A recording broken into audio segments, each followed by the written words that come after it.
रत्नागिरीत गेल्या काही दिवसांपासून व्यावसायिक गॅसच्या पुरवठ्यावर अचानक निर्बंध लागू करण्यात आलेत। गॅस सिलेंडर उपलब्ध नसल्यामुळे हॉटेल मालकांसमोर आता मोठं संकट उभं ठाकलंय। चव तीच असली तरी गॅस अभावी हॉटेल मालकांनी चक्क आपल्या मेनू कार्डला कात्री लावली। अनेक चविष्ट पदार्थ सध्या मेनू कार्डमधून गायब झाले असून केवळ मोजकेच पदार्थ ग्राहकांना दिले जात आहेत। नेमकं हॉटेलमध्ये सध्या काय चित्र आहे, कोणत्या पदार्थांची चव चाखण्यापासून रत्नागिरीकर मुकणार आहेत याचाच आढावा घेतलाय आमचे प्रतिनिधी शुभम पवार यांनी। पाहुयात हा विशेष रिपोर्ट।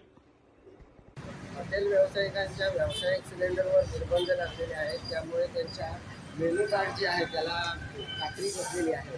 काही मेनू त्यांना कमी करावे लागले।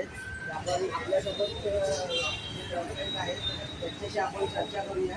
काय म्हणतात आता व्यावसायिक सिलेंडरची कमतरता त्यामुळे लागली आहे, त्यामुळे काय सांगाल, काय परिस्थिती आहे सध्या मेन्यूमध्ये, काय फरक पडतात? सिलेंडर आमच्याकडे पूर्णपणे संपलेले असल्यामुळे आम्ही आता पूर्वीच्या पद्धतीप्रमाणे चूल मांडलेली आहे आणि आता चुलीवर जे पदार्थ शक्य होतील, त्या काय आमच्याकडे 5-6 थाळ्या जेवणाच्या असतात, त्या सगळ्या देणं आता शक्य नाही। पण शाकाहारी थाळी एक भाजी, आमची उसळ, भात एवढं जरी देता आलं तरी तो एक आमचा प्रयत्न आहे।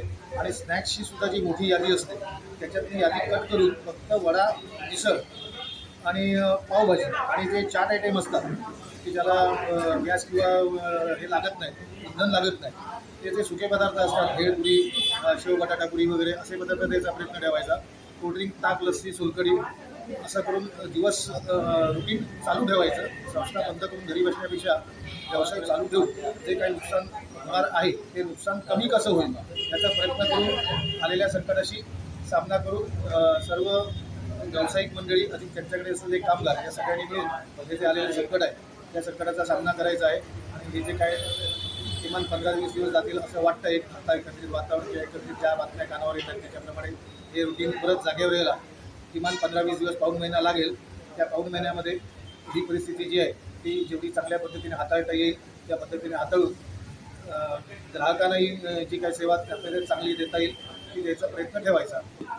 गॅस पुरवठा सुरळीत कधी होणार याकडे सर्वांचं लक्ष लागलेलं आहे, पण तोपर्यंत मात्र खवय्यांना आपल्या जिभेचे चोचले हे आवर्ती द्यावे लागणार आहे। या डिजिटलसाठी शुभम पवार, रत्नागिरी।